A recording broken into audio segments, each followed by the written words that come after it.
Welcome to Aksharaha, an initiative by Anveshan Educational Trust. Before getting into the session, let me ask you something. Whenever we talk about performance appraisal, most people immediately think of annual ratings, increments, and promotions. But tell me, is that really what performance management is all about? Especially when we are evaluating the managers, the people who lead others? Today, we are going to understand what is managerial appraisal, what are the ethical issues in performance appraisal, and how KPA and KRA defines performance clarity in organizations. Let's begin with the first concept, managerial appraisal. Managerial appraisal is a systematic evaluation of a manager's performance and developmental needs. Now, understand this carefully. It is not just about giving a rating. It is part of a large system called performance management, which includes goal settings, continuous feedbacks, coaching, development planning, and rewards. So, managerial appraisal focuses not only on what the manager achieved but also on how they achieved it, their leadership behavior, their developmental needs, and their future potential. Next is benchmarks in managerial appraisal. Organizations use tools like benchmarks. Benchmarks help identify strengths of managers, development gaps, behavioral flaws, and risks of managerial derailment. Derailment means a manager who was once successful suddenly fails due to behavioral weakness like arrogance, poor interpersonal skills, or inability to adapt. So, benchmarks act like an earlier warning system. Now, here comes a very important concept, 360-degree feedback. Instead of only the boss evaluating the manager, feedback is collected from subordinates, peers, supervisors, customers. Why is this important? Because leadership performance cannot be judged from one angle. For example, a manager may perform well upward, impressing the boss, but may perform poorly downward, demotivating subordinates. 360-degree appraisal gives a complete behavioral picture.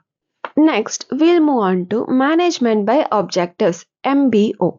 Management by Objectives is a collective goal setting approach used in managerial appraisal. Instead of the boss deciding everything, both the manager and the superior jointly set performance goals. The key features of MBO are goals are mutually agreed. Focus is on measurable results, that is KRA. Evaluation is based on goal achievement. Encourages accountability and clarity. In simple terms, MBO answers what results was the manager responsible for and were they really achieved. The critical incident method. The critical incident method evaluates managers based on specific significant events rather than general impressions. It focuses on situations where the manager handled a make or break moment either very efficiently or very poorly.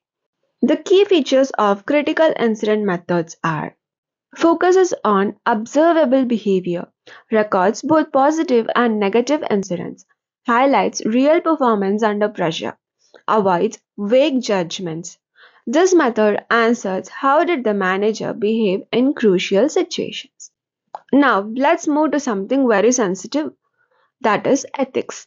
Performance appraisal is powerful, and whenever there is power, ethical risk exists. Let's move on to first ethical issue, that is confidentiality.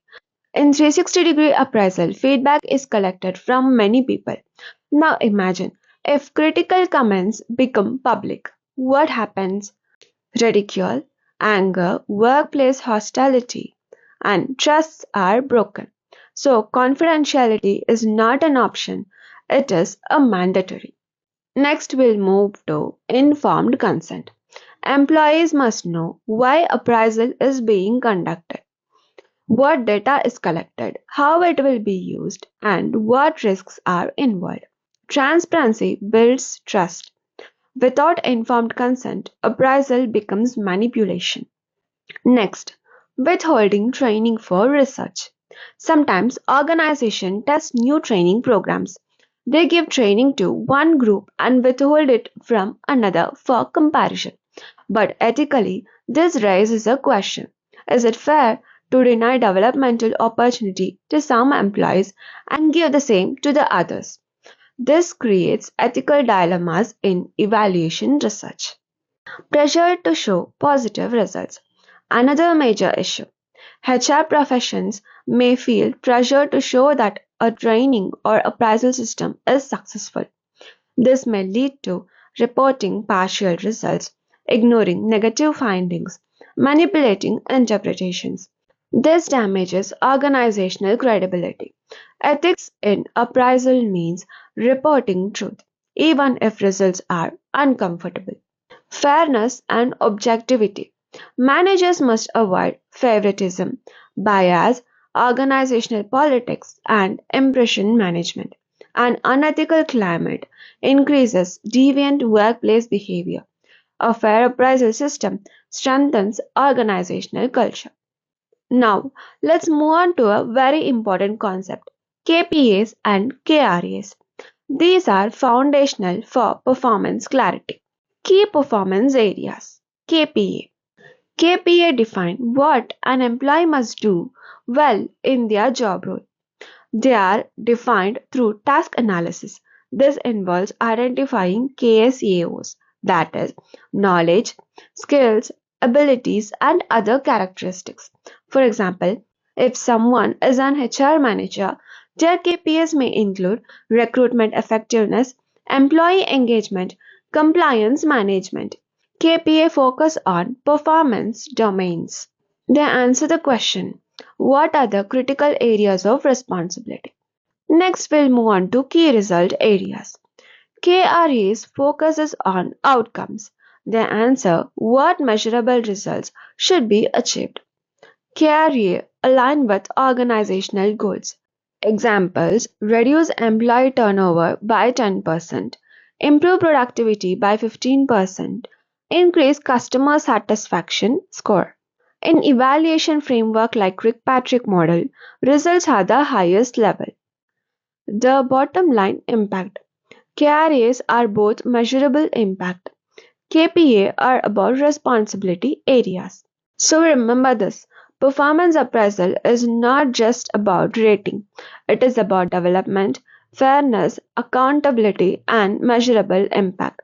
And when done ethically and strategically, it becomes one of the strongest tools for organizational success. Thank you for learning with Aksharaha.